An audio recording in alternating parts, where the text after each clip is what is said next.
ஓம் சாய்ராம், ஜெய் சாய்ராம். என் அன்பு குழந்தையே, கோடி புண்ணியம் செய்திருந்தால் மட்டுமே இதை உன்னால் பார்க்க முடியும், கேட்கவும் முடியும். அப்படியென்றால் இதை கேட்கும் வாய்ப்பு உனக்கு கிடைத்து விட்டதல்லவா? நீதான் மிக பெரிய பாக்கியம் செய்திருக்கிறாய். இன்று அந்த வாய்ப்பு உனக்கு கிடைத்திருக்கிறது. அதை நீ சரியாக பயன்படுத்திக்கொள். உன் வாழ்க்கையில் பல முன்னேற்றம் உன்னை தேடி வந்து கொண்டிருக்கின்றது. இனி தேர்வு செய்யப்பட்டு நீதான் அதிர்ஷ்டசாலியாக தேர்வு செய்யப்பட்டிருக்கின்றாய். இன்று இரவு 12 மணிக்குள் இது உன் கண்ணில் நிச்சயம் படும். பிறகு பெருமகிழ்ச்சி உனக்கு தேடி வரும். நீ எப்போது இதை பார்த்ததும் கேட்கின்றாயோ, தள்ளிவிட்டு செல்லாமல் என்னை அலட்சியம் செய்யாமல் போகின்றாயோ, அப்போதே உன் வாழ்க்கையில் பல நல்லதுகள் நடந்து கொண்டே இருக்கும். நீ கேட்டது போலவே உன் வாழ்க்கை சந்தோஷமாக மாறும். அதிகமெல்லாம் வேண்டாம். எனக்காக தினமும் 2 நிமிடம் ஒதுக்கு.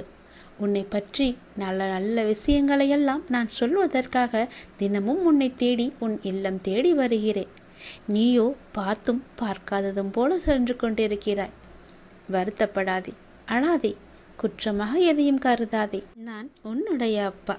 நீ என்ன செய்தாலும் அதை பொறுத்து கொள்ளும் பொறுப்பு எனக்கு இருக்கிறது.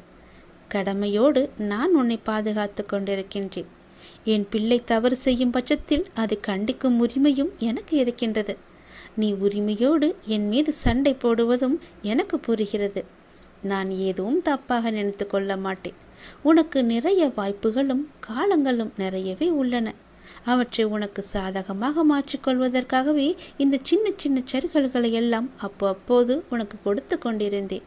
புத்துணர்ச்சியோடு இந்த நாளை நீ எழுந்து நடமாடத் தொடங்கு. புதிதாக வீட்டுக்கு வரும்போது வெள்ளை அடித்து சுத்தமாக்கிய பிறகுதானே உள்ளே வந்து நம்முடைய வாழ்க்கையை நடத்துவோம். அப்படிதான் உனது பிரச்சனைகளுக்கு இன்று தீர்வு கிடைக்கப் போகிறது. தீர்வு காண நான் சொல்வது போலவும் செயல்படுவது போலவும் உன்னை நீ மாற்றிக்கொள். உன்னை நான் சுத்தமாக்குகின்றேன். நீ கர்மவினை என்ற குப்பைகளாலும் மாயை என்கின்ற அழுக்குகளாலும் முற்றிலுமே மாசுபட்டு இருக்கின்றாய். உலக பந்தம் என்ற கட்டில் சிக்கிக்கொண்டு கஷ்டம் நஷ்டம் பிரச்சனை என்று பேதலித்து வருகின்றாய். அவற்றை நான் மெதுவாக சுத்தம் செய்யும் போது உனக்கு சோதனை அதிகமாவது போல தெரிகிறது. சோதனை காலம் வரும்போது நீ பயப்படாதே, கலங்காதே. நான் உன் தந்தை, உன் கூடவே இருப்பேன். தந்தை பிள்ளைகளை கண்டித்து நடத்துவதைப் போல நானும் நான் நேசிக்கின்றவர்களை கடிந்து கொண்டு நடத்துகிறேன். இதை புரிந்து கொண்டு நடக்கும்போது நான் உன்னை பொறுப்பெடுத்துக் கொள்வேன். எதற்கும் நீ பயப்படாமல் இரு. நான் உன்னை விட்டு விலகவும் மாட்டேன், கைவிடவும் மாட்டேன். உன் பாதைகளை நிச்சயம் செம்மைப்படுத்துவேன். உலகின் எந்த மூலைக்கு வேண்டுமானாலும் செல். கிட்டவோ எட்டவோ 7 கடல் தாண்டியோ நீ செல். எனது பக்தர்களின் மேல் உண்டான பிரேமை எல்லை அறியாது. ஆகவே கவலையின்றி எங்கும் செல். நீங்கள் செல்லும் இடத்திற்கு உங்களுக்கு முன்பாகவே சென்று நான் அங்கு இருப்பேன். உன் பாதையை நிச்சயம் செம்மைப்படுத்துவேன். சந்தோஷமாக செல். நல்லது நடக்கும். நல்லதொரு மாற்றம் நிரந்தரமாகவே உன் வாழ்வில் வரப்போகின்றது. அந்த நல்லதொரு மாற்றம் நீ எதிர்பார்த்ததை விட பல மடங்கு உனக்கு சந்தோஷத்தையும் அள்ளி தரப்போகின்றது. அல்ல அல்ல குறையாத செல்வத்தையும் அது உனக்கு தரப்போகிறது. அதை நீ மகிழ்ச்சியாகவே அனுபவிக்கப் போகிறாய். மகிழ்ச்சி என்பது எப்பொழுதுமே உனக்கு நிலைத்து நிற்கக்கூடியதாக அது இருக்கப் போகிறது. மழையை பார்த்து வியந்து விடாதே. மலை மீது ஏறினால் அதுவும் உன் காலுக்கு கீழத்தான் என்பதையும் நீ மறந்து விடாதே. சில வெற்றிகளும் அப்படித்தான், சில அதிசயங்களும் அப்படித்தான். அப்படி ஒரு அதிசயம்தான் உனக்கு கிடைக்கப் போகிறது. இன்று உன் இல்லத்திற்கு நான் வருவேன். என்னை நிச்சயம் நீ கைகூட அழைத்து கொண்டு உள்ளே செல்ல வேண்டும். உனக்கான மங்கள வாக்கு ஒன்றை உனக்கு தர இருக்கின்றேன். மனதார நீ என்னை ஒரே ஒரு நொடியாலை உன் மனக்கோவிலில் வந்து அமர்ந்து உன் வீட்டிலேயே இருந்துவிட்டு உனக்கான சர்வ மங்களமும் உண்டாகட்டும் என்ற மந்திரத்தை உன் இல்லத்தில் ஜபித்துவிட்டு வருகிறேன். என்னை அழைத்துச் செல்வாயா? உன் இல்லத்திற்கு உன்னை யாரும் கைவிட மாட்டார்கள். யார் கைவிட்டாலும் நீ என்னை முழுமையாக நம்பும் உன்னை நான் கைவிடவே மாட்டேன். உனக்கென்று எழுதப்பட்டது நிச்சயம் உன்னை வந்து சேரும். அது பாறையின் மையப்பகுதியில் இருந்தாலும் சரி, அதை தகர்த்தெறிந்து உன்னிடத்தில் வந்து கொண்டு சேர்ப்பது என்னுடைய பொறுப்பு. இது சத்தியம். நிச்சயமாகவே நீ எதிர்பார்த்த ஒரு நல்ல செய்தி என்னிடம் இருந்து உனக்கு வரப்போகிறது. உனக்கு அது மகிழ்ச்சி அளிக்கக்கூடிய வகையில் நன்றாகவே இருக்கும். உன் பிள்ளைகளும் உனக்கு பெருமை சேர்க்கும்படி அது அமையப் போகிறது. உன் இல்லத்தில் எல்லோரும் உன்னிடம் அன்பு செலுத்துவார்கள். நீ தனியாக இருக்கின்றேன் என்ற உன் கவலை எல்லாமே தீரப்போகின்றது. உன்னை எல்லாரும் கைவிட்டு விட்டார்கள், நான் அனாதை போல இருக்கின்றேன் என்று என்னிடம் எத்தனை முறை கண்ணீர் வடித்திருக்கின்றாய். உன் வாழ்வில் நடப்பது எல்லாம் என்னிடம் சொல்லி அழுகின்றாய். நீ என்னிடம் ஒரு முக்கியமான திருப்பம் நிகழ வேண்டும் என்று காத்து கொண்டிருக்கின்றாய் அல்லவா? அதுபோலவே உன்னுடைய வாழ்க்கையில் ஒரு நல்ல திருப்பத்தை நான் கொண்டு வந்து விட்டேன். விரைவாகவே அது உன் கையில் கிடைக்கும். இன்று நான் வரப்போகின்றேன் அல்லவா? அதற்கு பிறகுதான் உன்னுடைய வாழ்க்கையே மிக சிறப்பாக மாறப்போகிறது. எதை பற்றியும் நீ பயப்படாதே. நல்லதொரு மாற்றம் நிரந்தரமாகவே உன்னுடைய வாழ்க்கையில் வரப்போகின்றது. எத்தனை மாதங்கள், எத்தனை வருடங்களாக காத்திருந்தாய். கண்ணீரும் கம்பளையுமாகவே இருந்தாய். அதற்கெல்லாம் ஒரு தீர்வு கிடைத்து விட்டது. நல்லதொரு மாற்றம் உன் வாழ்வில் நீ எதிர்பார்த்ததை விட பல மடங்கு சந்தோஷத்தை அள்ளித்தரப்போகிறது. அல்ல அல்ல குறையாத செல்வத்துடனும் சந்தோஷமும் மகிழ்ச்சியும் உன்னை தேடி வந்து கொண்டிருக்கிறது. அதை நானே எடுத்து வந்து கொண்டிருக்கின்றேன். நான் உன் வீட்டருகில் வந்ததும் நீ என்னை அழைத்து கொண்டு உன் வீட்டிற்குள்ளே சென்றுவிடு. பிறகு நடப்பதை பார். எல்லாம் நன்மையாகவே நடக்கும், சந்தோஷமாகவே நடக்கும். உன்னுடைய வாழ்க்கையானது மகிழ்ச்சியாகவும் மனதில் அமைதியும் நினைத்தவைகள் யாவும் நிறைவேறவும் சுபிட்சமாகவும் எப்பொழுதும் என்னுடைய நாமத்தை நீ பதிவிட்டு கொண்டே இரு. அனைவருடைய கூட்டு பிரார்த்தனைக்கு மிகச் சிறந்த பலனுண்டு. என் அருள் உனக்கு கிடைக்க, ஐஸ்வர்யம் நிலைத்திட என் பெயரை சொல்லி மனதார கூப்பிடு. மனதார வேண்டு. எப்பொழுதும் என்னுடைய நாமம் உன் நாவில் இருக்கட்டும். மனதார ஒரே ஒரு முறை என்னை கூப்பிட்டாலும் போதும். நீ நினைப்பதும் வேண்டுவதும் நிச்சயம் நடக்கும். நீ எந்த அளவிற்கு கஷ்டங்களை பொறுத்து கொண்டு உன் கர்ம வினையை ஒவ்வொன்றாக கழித்து வந்தாயோ அந்த அளவிற்கு இன்பங்களும் உனக்கு அடுத்தடுத்து நிச்சயம் கிடைக்கும். நேர்மறை எண்ணங்கள் உனக்குள் இருந்து உன்னை வழி நடத்தும். நீ வாழ்வை சரியாக புரிந்து கொண்டு வாழ்ந்து கொண்டு வருகின்றாய். அந்த புரிதல் உன்னுடைய துன்பத்தை குறைத்து இன்பத்தை பல மடங்கு பெருக்கி ஒரு நிம்மதியான காலகட்டத்தை உனக்கு தரப்போகிறது. நீ எனக்கு மிகவுமே பிரியமான குழந்தை. அதனால்தான் நான் உனக்குள் இருந்து தொடர்ந்து வழிகாட்டி வருகின்றேன். மேலும் பல நாள் வழியையும் காட்டுகின்றேன். என் வாழ்வில் நான் நினைத்தது நடக்காதா என்று என்னிடம் பல முறை கேட்டுக்கொண்டிருந்தாய் அல்லவா? உன்னுடைய வாழ்வை நான் உயர்த்தி காமிக்கப் போகின்றேன். உன் வாழ்வை உயர்த்தி காமிப்பது என்னுடைய கடமை. நான் இருக்கின்றேன். இன்று எந்த அளவிற்கு நீ கஷ்டத்தை அனுபவிக்கின்றாயோ அதைவிட பல மடங்கு மகிழ்ச்சியை நீ அனுபவிக்கப் போகின்றாய். கவலைப்படாமல் இரு.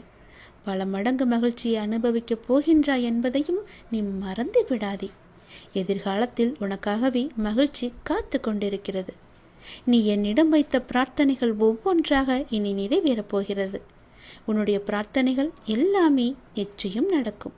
உன் வேண்டுதல் நிச்சயம் பலிக்கும். நம்பிக்கையோடு காத்திரு. உனக்காகத்தான் உன்னுடைய அப்பா நான் இருக்கின்றேனே. அறியாமையின் காரணமாக நமக்கு எது நன்மையை தரும் என்று கூட நமக்கு தெரியாது. அதனால் எது நமக்கு துன்பத்தை தருமோ அதை நல்லது என்று நினைத்து அதை அழிக்குமாறு இறைவனின் பிரார்த்தனையிடம் கூட செய்கிறோம். நமக்கு அது நன்மை தருமா அல்லது நமக்கு தீமையா என்பது நமக்கு தெரியாதல்லவா? நம்முடைய ஒரே கண்ணோட்டம் அது நமக்கு வேண்டும், அவ்வளவுதான். ஆனால் எனக்கு தெரியும், நீ வேண்டுவது கேட்பது எல்லாம் உனக்கு நன்மை அளிக்கக்கூடியதாக இருந்தால் மட்டுமே நான் அதை உனக்கு தருவேன். அதில் ஏதேனும் ஒரு தீங்கு இருந்தால் கூட அந்த தீங்கு உனக்கு பெரிய காயத்தை ஏற்படுத்தும். அதனால்தான் நான் அதை உனக்கு தராமல் தள்ளி கொண்டே போவேன். இதை நீ புரிந்து கொள். நமக்கு எது நடக்கிறதோ அது நன்மையாக நடக்க வேண்டும் என்று நினைத்து அப்பாவிடம் பிரார்த்தனை செய். அது போதும். எல்லாவற்றையுமே நீயே பார்த்து கொள்ளுங்கள் அப்பா என்று என்னிடம் விட்டுவிடு. நான் உனக்கு எல்லாவற்றையுமே செய்கிறேன். வியாழன் குரு பகவானுக்கும் குபேர கடவுளுக்கும் மிக சிறந்த நாள். அன்று இந்த குபேர காயத்ரி மந்திரத்தை தினமும், அதாவது வியாழக்கிழமை தோறும் தினமும் மாலையில் இதை மறக்காமல் நீங்கள் செய்து வாருங்கள். உங்கள் வீட்டில் நிறை செல்வம் நீங்காது இருக்கும். இந்த குபேர காயத்ரி மந்திரம் தினமும் நாம் சொல்லிக் கொண்டே இருக்க வேண்டும். தினமும் என்றால் வியாழக்கிழமை தோறும். வியாழக்கிழமை மாலையில் மறக்காமல் இந்த விளக்கேற்றுங்கள். நீங்கள் வீடு நிறைய செல்வம் சேரும். குபேரன் காயத்ரி மந்திரம் குபேர தீபத்தை குபேரின் காயத்ரி மந்திரம் என்று சொல்லிக்கொண்டே நாம் ஏற்றலாம். ஓம் யக்ஷராய வித்மகே வைஷ்ரவனாய தீமகி தன்னோ குபேர பிரசோதயாத். ஓம் யக்ஷராஜாய வித்மகே வைஷ்ரவனாய தீமகி தன்னோ குபேர பிரசோதயாத். ஓம் யக்ஷராஜாய வித்மகே வைஷ்ரவனாய தீமகி தன்னோ குபேர பிரசோதயாத். இதே போல தினமும் வியாழக்கிழமை தோறும் மாலை 6 மணிக்கு உங்கள் வீட்டில் குபேர தீபத்தை ஏற்றிவிட்டு இந்த மந்திரத்தை நீங்கள் சொல்லி பாருங்கள். குபேர விளக்கை ஏற்ற சரியான தினமாக வியாழக்கிழமை பார்க்கப்படுகிறது. அன்று மாலை 5 மணி முதல் இரவு 8 மணிக்குள் இந்த குபேர விளக்கை ஏற்றி பூஜை செய்வது மிகவுமே உத்தமம். தொடர்ந்து குபேர விளக்கு ஏற்றி வழிபட்டு வர குடும்பத்தில் இருந்த துன்பங்கள், கடன் பிரச்சனைகள், சங்கடங்கள் அனைத்தும் நீங்கி உங்களுக்கு நல்வாழ்வு கிடைக்கும். செல்வம் பல மடங்கு பெருகவும், நமக்கு தேவையான செல்வத்தை சம்பாதிக்கவும், நாம் சேமித்து வைத்துள்ள செல்வத்தை பாதுகாக்கவும், எப்போதும் நம் வீட்டில் செல்வம் நிலைத்திருக்கவும், நமது வீட்டிற்கு எப்போதும் செல்வத்தை ஈர்க்கும் சக்தி கிடைப்பதற்கும் நாம் முழு மனதுடன் செய்ய வேண்டிய ஒரு விசேஷ விளக்கு பூஜை இது. செல்வம் பல மடங்காக பெருகுவதற்கு எளிமையான பரிகாரங்கள் இருக்கின்றன. நாம் சம்பாதிப்பதில் ஒரு தொகையை சேர்த்து அதனை அன்னதானத்திற்கு செலவிட அதனை போல் 5 மடங்கு நம்மிடம் வந்து சேரும். கோவிலில் லட்சுமி மீது வைத்த தாமரை மலரை கொண்டு வந்து பச்சை பாட்டில் வைத்து மடித்து பண பெட்டியில் வைக்க பணம் சேரும். செல்வத்திற்கு உரியவள் மகாலட்சுமி. வெள்ளிக்கிழமை வழிபடவும் 24 வெள்ளிக்கிழமை வழிபட்டால் பணம் கிடைக்கும். குபேரனை வழிபட பணம் தடையின்றி, தங்கு தடையின்றி நமக்கு கிடைக்கும். அந்த குபேரனின் அருள் நமக்கு நிச்சயம் கிடைக்கும். செல்வ செழிப்பான கடவுள் குபேர கடவுள். அவர் மற்ற கடவுள்களின் செல்வங்களை எல்லாம் பாதுகாத்து இரட்டிப்பாக பெருக்கி கொடுப்பார். குபேர கடவுளிடம் மட்டுமே செல்வம் குறையாது பெருகி கொண்டே இருக்கும். இவ்வாறு நம்மிடமும் செல்வம் பெருகி கொண்டே இருக்கவும், நம்மிடம் இருக்கும் செல்வத்தை குபேர கடவுள் பாதுகாத்து அதனை பல மடங்காக பெருக்கி கொடுக்கவும் நாம் குபேரருக்கு செய்ய வேண்டிய ஒரு உகந்த வழிபாடுதான் லட்சுமி குபேர விளக்கு பூஜை வழிபாடு. வியாழன் வெள்ளிக்கிழமைகளில் இந்த விளக்கினை ஏற்றி நீங்கள் வழிபடலாம். குபேர விளக்கு செல்வத்தின் அதிபதியாக குபேரர் விளங்குகிறார். அவரை நாம் வணங்கி வர அவரின் அருள் கிடைத்து வாழ்வில் வளம் பெறலாம். அவரின் அருள் பெற குபேரர் விளக்கில் தீபம் ஏற்றி நாம் வழிபடலாம். குபேர விளக்கை ஏற்ற சரியான தினமாக வியாழக்கிழமை பார்க்கப்படுகின்றது. அன்று மாலை 5 மணி முதல் இரவு 8 மணிக்குள் இந்த குபேர விளக்கை ஏற்றி பூஜை செய்து இந்த மந்திரத்தை நீ சொல்லி வாருங்கள். வாரந்தோறும் இந்த விளக்கை ஏற்றி தினமும் சொல்லி வாருங்கள். விளக்கு ஏற்றும் நேரம் குபேரருக்கு விருப்பமான வியாழக்கிழமை தினத்தில் காலையில் வீட்டை சுத்தம் செய்ய வேண்டும். அன்று மாலை வீட்டின் வாசலில் செம்மண் பட்டை இட்டு அலங்காரம் செய்ய வேண்டும். அதன் மீது பச்சரிசி மாவில் கோலம் போட வேண்டும். வாசல் நிலைப்படிக்கு சந்தனம் தெளித்து மஞ்சள் குங்குமம் வைக்க வேண்டும்.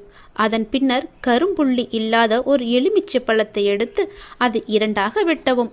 ஒரு துண்டில் மஞ்சளும் மற்றொரு துண்டில் குங்குமமும் தடவி நிலைப்படிக்கு 2 புறமும் ஒவ்வொன்றை வைக்கவும். அதன் பின்பு நிலைப்படியின் 2 பக்கமும் மலர்களை வைக்கவும். 5 ரூபாய் நாணயம். முதலில் குபேர விளக்கிற்கு குபேர விளக்கு வைக்கும் மனை அல்லது தட்டிற்கு ஒற்றைப்படையில் மஞ்சள் குங்குமம் பொட்டு வைக்க வேண்டும். பிறகு குபேர விளக்கு வைக்கும் தட்டில் சிறிதளவு பச்சரிசியை வைக்க வேண்டும். பச்சரிசி மகாலட்சுமியின் அம்சம் என்பது குறிப்பிடத்தக்கது. குபேரருக்கு விசேஷமான எண் என்பது 5. எனவே 5 ரூபாய் நாணயத்தை பச்சரிசியில் வைக்கவும். குபேர விளக்கு ஏற்றுவதற்கென்று சில விதிமுறைகள் இருக்கின்றன. விளக்கு ஏற்றும் போது வீட்டினுள், அதாவது வாசலின் முன் நின்றபடி நமது இடது புறத்தில் ஒரு மரப்பலகை அல்லது தட்டி நன்றாக சுத்தம் செய்த குபேர விளக்கை வைக்கவும். அதற்கு மஞ்சள் குங்குமம் வைக்கவும். அதில் நல்லெண்ணெய் ஊற்றி 2 திரிகளை எடுத்து ஒன்றாக சேர்த்து ஒரு திரியாக்கி குபேர விளக்கில் போடவும். பின்னர் வீட்டில் விளக்கேற்றும் பூஜை அறையில் விளக்கேற்றிய பின் குபேர விளக்கிலும் நீங்கள் தீபத்தை ஏற்ற வேண்டும். குபேரின் காயத்ரி மந்திரம், குபேர தீபத்தை குபேரின் காயத்ரி மந்திரம் என்று சொல்லிக்கொண்டே நீங்கள் ஏற்ற வேண்டும். ஓம் யக்ஷராஜாய வித்மகே வைஸ்ரவனாய தீமகி தன்னோ குபேர பிரசோதயாத். இந்த மந்திரத்தை 3 முறை சொல்லி நீங்கள் இந்த தீபத்தை ஏற்றலாம். இப்படி செய்வதால் நமக்கு குபேரன் அருள் நீடித்து நிற்கும். குடும்பத்தில் அனைத்து செல்வங்களும் கிடைக்கும். குபேர விளக்கை தினமும் பூஜை அறையில் ஏற்றி வரலாம். குபேரருக்கு உகந்த திசை வடக்கு. ஆகையால் பூஜை அறையில் வடக்கு திசை நோக்கி இதை ஏற்ற வேண்டும். வடக்கு திசை நோக்கியவாறே குபேரர் பொம்மையும் இருக்க வேண்டும். நெய் தீபம்.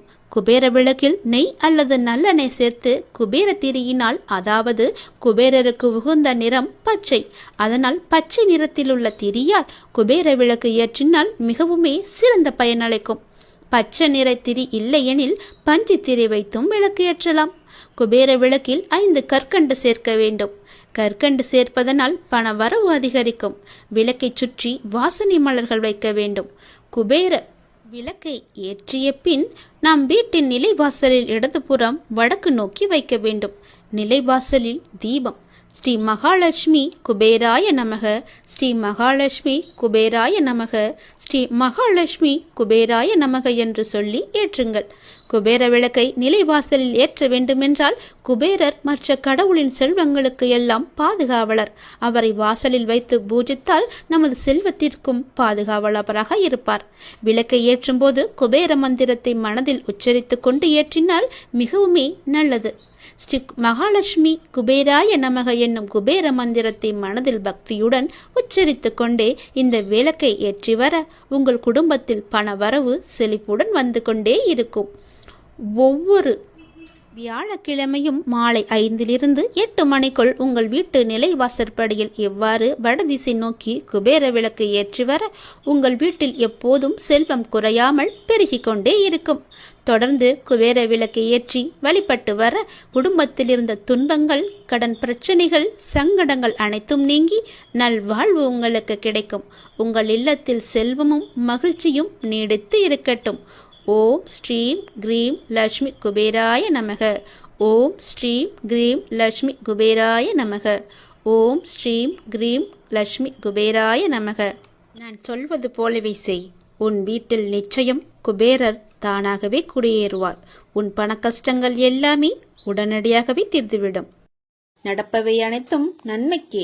என் வாழ்க்கை சோகம் நிறைந்தது என்று ஒரு பொழுதும் நினைக்காதீர்கள். எல்லாம் நிறைவாயிருக்கும் வாழ்க்கை இங்கு யாருக்குமே அமைவதில்லை என்பதே உண்மை. நல்லது நடக்கும் என்று நம்பிக்கொண்டே தன் வாழ்நாளை ஏக்கத்துடன் தொலைத்து கொண்டு இருப்பவன் முட்டாள். எது நடந்தாலும் சந்தோஷமாக எடுத்துபவன் தான் புத்திசாலி. சந்தேகப்படுபவர்களை நம்பாதே, நம்புபவர்களை சந்தேகப்படாதே. வார்த்தைகளால் மோதுவதை விட மௌனமாய் இருப்பது அறிவுபூர்வமானது. இருவரில் ஒருவருக்கு ஏற்படும் மன காயங்களையேனும் நாம் தவிர்க்கலாம். உலகத்தில் எல்லாம் தெரிந்தவர் என எவருமே இல்லை, எதுவும் தெரியாதவர் எனவும் எவருமே இல்லை. நல்லதே நடக்கும். நடப்பவை அனைத்தும் நல்லதுக்கே என்று நம்புங்கள். வாழ்க்கை மிகவும் அருமையாக இருக்கும். கெட்ட எண்ணங்களை மாற்றி அமைத்துக் கொண்டீர்களேயானால் உங்கள் வாழ்க்கை மிகுந்த மகிழ்ச்சியுடன் காணப்படும். மகிழ்ச்சி வந்துவிட்டால் பணம் தானாகவே வர ஆரம்பிக்கும்.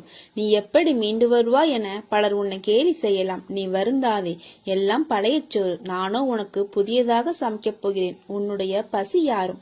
நீ சோர்ந்து போனால் எதையும் சாதிக்க முடியாது. இதோ நான் சாரதியாக வந்துள்ளேன். நீ எனது அர்ஜுனன், எனக்கு பிரியமுள்ள நண்பன். துன்பம் என்கிற எதிரியை துரத்திட எனது துணையோடும் எனது பலத்தோடும் போர்க்களம் வந்து நிற்கின்ற அர்ஜுனன் நீ.